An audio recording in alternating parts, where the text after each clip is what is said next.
According to a blind object on Loopy Days and Nights, Meghan Markle is pretty the little grift going on. She finds charities that are thriving, even if no longer well known. She then places them on her website and encourages human beings to donate to them through her very own charity. She then now not only takes a cut of the donation for processing, however additionally can make it seem to be like she's the largest donor to whatever charity because they all come from her. Royal followers are not surprised by way of the news, with one saying, "Is not that notably a whole lot how they've constantly worked? And they're prone to bind themselves awards, so I understand odious people." Another commented, "But then all these companies give them awards for all they've contributed with other people's money. It's disgusting." The one-third said, clearly horrifyingly, "Yes, is it moral or moral? Number. Since they have a charity that is licensed in Delaware, it's allowed to use up to 95% of donations for the working of the charity,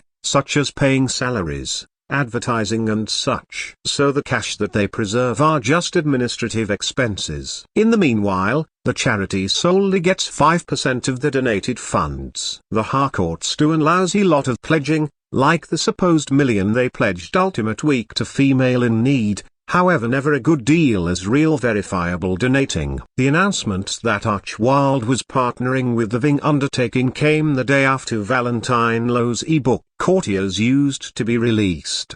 The 6th of October 2022 Harry Markle weblog uncovered the partnership between Ving and Archwell. The writer wrote, as ever, that woman is trying to persuade the world she's a humanitarian by way of teaching young adults to be philanthropists, by way of the use of cash from different people. It's making an attempt to wing it as a charitable deed. All I can see is Archwild and Spotify getting some PR and some records data from a young and convenience to prey upon audience, whilst Ving the mugs do all the work. The general view is that TW is merchandising archetypes, Spotify and Archworld, to a young, gullible and impressionable target market, and via taking pictures their data, can recruit them as followers below the guise of a conceivable $1,000 grant for anybody they know. It's phase of a partnership to allow Archwild to have access to the database or these who use the archetypes nomination form, and then for Archworld to use it as a story on their website. There would not seem to be any point out of this on the website,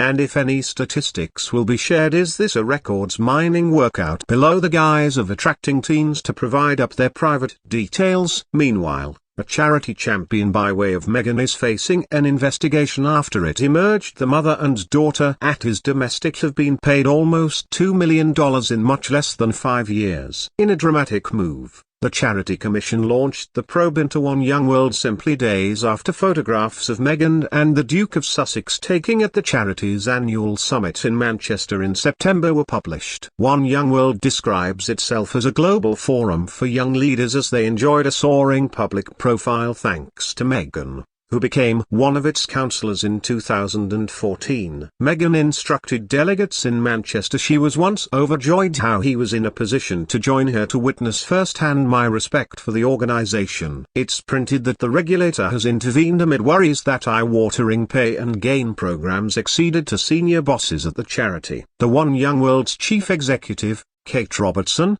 was once awarded a $4,400 pay bundle for the 18 months to June 2021, no matter the pandemic interrupting its summits. The biggest supply of its revenue, a daughter, Ella Mackay, 31, of the charity's two managing directors, loved a pay and benefits package for the identical